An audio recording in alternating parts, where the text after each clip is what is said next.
एकदा स्वामी समर्थ महाराजांना एका भक्ताने विचारले की महाराज भगवंत कुठे आहे हो? तेव्हा स्वामी समर्थ महाराज म्हणाले, अहो भगवंत प्रत्येकाच्या हृदयात आहे.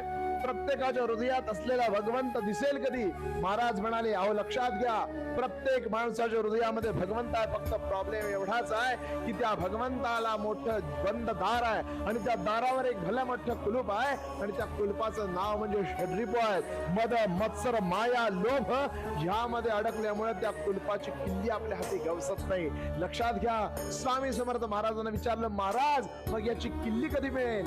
महाराज म्हणाले, त्याची किल्ली फक्त एकच आहे. ती किल्ली म्हणजे नाम. ती किल्ली म्हणजे नामस्मरण. ती किल्ली म्हणजे भगवंताला आळवणं. ती किल्ली ज्याच्या हातात सापडली त्याला षड्रिपू आपोआप फुटतात. ती दारं आपोआप फुटतात. ती कुलप आपोआप फुटून भगवंताच्या चरणापर्यंत जाण्याचा मार्ग सुकर होतो. मार्ग सुकर होतो. श्री स्वामी समर्थ.